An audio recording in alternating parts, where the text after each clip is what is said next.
Kids, I'm Tom McCay, and we're back with 3D Politics. We're going to move on now with David Oldham. What have you got for us? Well, as a segue to what we were just talking about, there is a serious problem in that we have many laws that are actually unconstitutional. Now, they're in the state, and they may even have support from state constitution, but they are nonetheless unconstitutional because they violate the federal constitution, namely our Bill of Rights. Okay.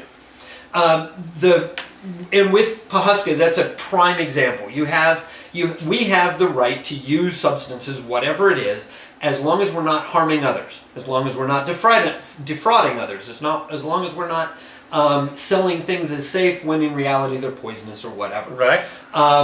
As long as we're not using them in manners that they shouldn't be used. So we might have rat poison, but I'm not supposed to be giving it to David here. You know, right. That sort of a thing. And so committing crimes with it. And we have, unfortunately, all too many laws that are coming up that are violating this very principle. And we see it with that, but we see it in another case, and that is SB 925.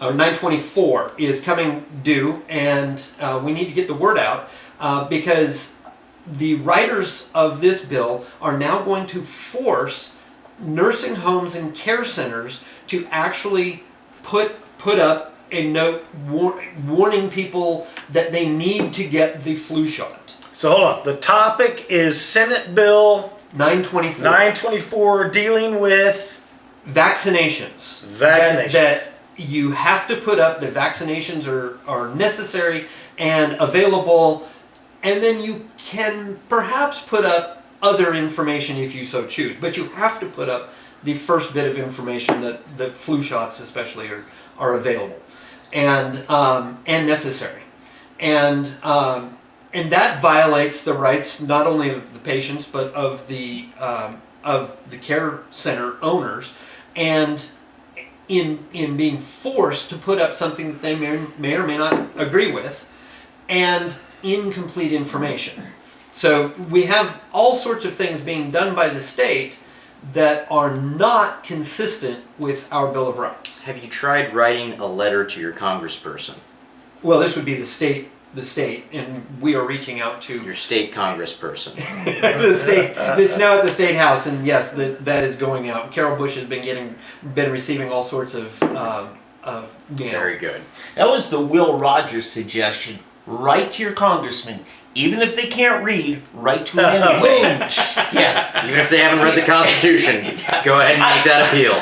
I do want to say, it's funny, the last couple of years they've been going after the kids. Gotta force the kids, force the kids. Notice this pivot here. Now we're going to the elderly. Yep. Now we're going to go, pump them. anybody who's 17% of the population or less, typically. They do that with the curfew and the teenagers. and smoking. And Do smoking. they have rights, though? I mean, aren't there rulings that minors do not have the same constitutional rights that adults have? It depends. In a world where we afford rights and protection to groups, maybe not. Well, if you're in Delaware and you're an incompetent child, then they're actually declaring. There's a bill right now to promote euthanasia of such people, so long as a social worker signs off. Incompetent child. As long as the Asians come in Some legally. redundancy. Got five. Maybe I can work. You got some oversight on that fella. I have no concerns. Incompetent child. I thought he'd grow out of it. Boom. Any comments about any other? Can you guys think of what's your favorite unconstitutional reality? I'm still focusing on incompetent or incontinent. I I don't know which one they grow out of. Well, they say when a comedian tells a joke, it ends up with Congress, right? Yeah. I mean, the voters vote and we end up with the joke. Yeah. And the Congress then tries to write a law and it becomes a joke. And we all got nothing but jokes by a bunch of amateurs. That's true, but then we got cops who will drum it over your head. And They're not legal that's- experts, they're in a precarious position. I mean, they'll say this. I mean, even when you ask legal experts, this is my favorite question, asking any judge or district judge or panel of judges, how many laws am I subject to? The next time you see a judge, make sure to ask him, how many laws? Can you? If I gave you a week, could you get back with me Yeah. on an answer? How many?